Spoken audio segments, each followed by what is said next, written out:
എടോ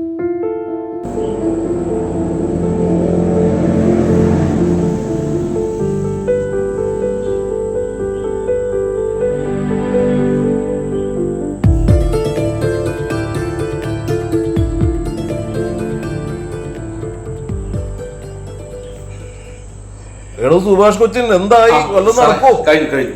very good. Sir ശരിക്കും കഴിഞ്ഞോ? കഴിഞ്ഞു സാർ, കഴിഞ്ഞു. സംഗതി മാസാവില്ലടോ. സാറ് പറഞ്ഞ പോലെ ഇത് ഈ സീൻ എന്തായാലും മാസമായിട്ട് തന്നെ വരും. മാസമായിട്ട് തന്നെ ഞാൻ എഴുതിയിട്ടുണ്ട്. അല്ല, എനിക്ക് മനസ്സിലായി, ഇന്നലെ പറഞ്ഞത് സാറ് ഉദ്ദേശിച്ച് എനിക്ക് മനസ്സിലായി. അത് ശരിയാണ് സാർ പറഞ്ഞത്, ശരിയാണ്. അതാ ഞാൻ പറഞ്ഞതേ. അതെ, ആ ഒരു സീൻ അത് മാസമായിട്ട് തന്നെയാണ് വരേണ്ടത്. അത് ഡൗൺ ആയിരുന്നു ഞാൻ എഴുതിയത്. സെറ്റല്ലേ? ഇത് സാറിന് ഇഷ്ടപ്പെടുന്ന എനിക്ക് 100% ഉറപ്പുണ്ട്. കാരണം ഇത് ഇങ്ങനൊരു സീന് നമ്മുടെ മലയാള സിനിമയിൽ അങ്ങനെ വന്നിട്ടില്ല സാർ. ഇതുപോലൊരു സാധനം വന്നിട്ട് ഇല്ലാന്ന് തോന്നുന്നു എനിക്ക്. പക്ഷെ എന്നാ പോലും ആണല്ലേ? വായിക്കാം. എക്സ്പ്ലെയിൻ ചെയ്താൽ നോ വറീസ്. സാർ, അപ്പോൾ നമ്മുടെ സീൻ ഓപ്പൺ ആവുന്നത് 16ാമത്തെ സീൻ എന്ന് പറയുന്നത് വിവാഹ മണ്ഡപമാണ്.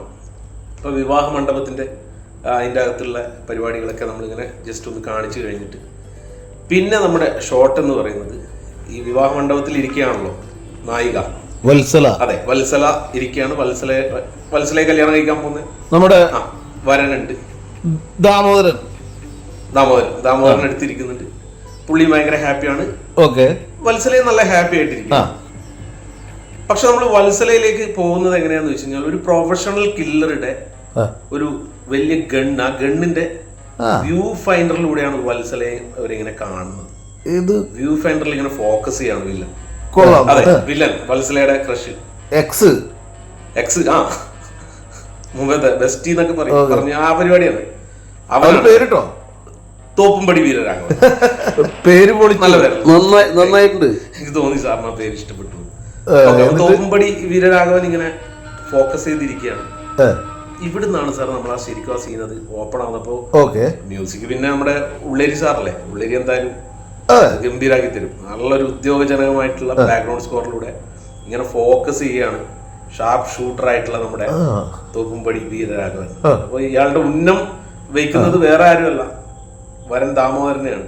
ദാമോദരനെ ഇങ്ങനെ ഉന്നം വയ്ക്കുന്നത് കാണുമ്പോൾ ഇത് പെട്ടെന്ന് അപ്പൊ നമുക്ക് ഈ പ്രേക്ഷകന് തോന്നൂല്ലോ സാറേ, ഇത് എന്താ സംഭവിക്കുന്നത്, ഇപ്പൊ വെടിവെച്ച് മരിക്കൂ, എന്ത് പറ്റും. അപ്പൊ ആ ഒരു ക്യൂരിയോസിറ്റി നിലനിർത്തിക്കൊണ്ട് തന്നെ നിൽക്കുമ്പോൾ നമ്മുടെ വത്സല പെട്ടെന്ന് ഇത് കാണും. ഇയാൾ ഉന്നം പിടിച്ച് നിൽക്കുന്നത് കാണും. വത്സല ആകെ പെട്ടെന്ന് പേടിക്കും. വത്സല എന്നിട്ട് വത്സല എന്ത് ചെയ്യുന്ന വെച്ച് കഴിഞ്ഞാല് ഇതിനെ നേരിടാൻ എന്താ ചെയ്യേണ്ടതെന്ന് പറഞ്ഞ് നിൽക്കുമ്പോഴേക്ക് തോപ്പുംപടി വീരരാഘവൻ കാഞ്ചി വലിക്കും. ചാർജായി. എന്നിട്ട് സാർ ഇപ്പൊ ചോദിച്ച ആ ചോദ്യം എനിക്ക് കിട്ടും. ഇത് തന്നെ ആയിരിക്കും ഓഡിയൻസിന് കിട്ടുക. നന്നായിട്ടുണ്ട്. നമുക്ക് 25 2 ലെൻസ് എടുക്കാം. സാർ ഏത് ലെൻസ് വേണമെങ്കിലും ഇട്ട് ചെയ്തോ, കുഴപ്പമില്ല.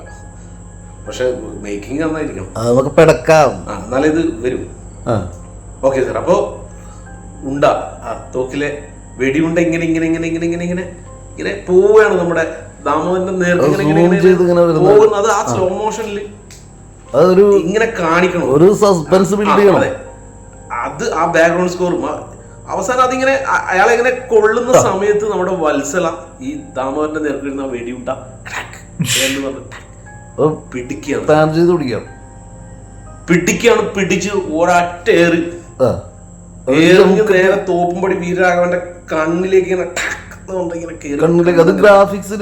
പിടിച്ചിട്ട് ചോരയൊക്കെ തെറിക്കുകയാണ്. ഇതാണ് നമ്മുടെ ആ ഒരു സീൻ. ഇത് നന്നായിട്ട്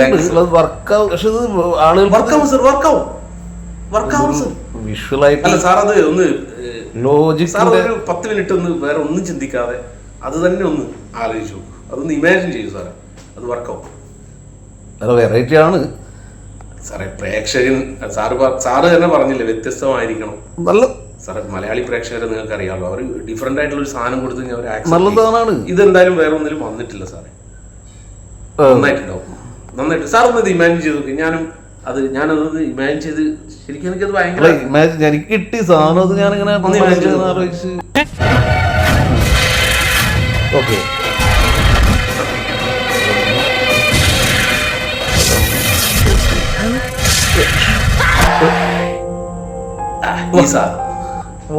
thank you sir, thank you so much. ഇത് വർക്കാവും. സർ. താൻ അടുത്ത സീൻ പഠിച്ചോ? അടുത്ത സീൻ ഞാൻ എഴുതാം സർ, എഴുതാം. അപ്പൊ ഞാൻ പോട്ടെ. സാർ പോയിട്ട് റൂമിൽ റെസ്റ്റ് എടുക്കും, ഞാൻ എഴുതിയിട്ട് വിളിക്ക്. Thank you sir. സാറിന്റെ ഈ ഒരു സപ്പോർട്ട് കൊണ്ടാണ് എനിക്ക് ഇങ്ങനെയൊക്കെ എഴുതാം. എപ്പോഴും സപ്പോർട്ട് ഉണ്ടാവും, എഴുതിക്കോളൂ. ശരി ശരി.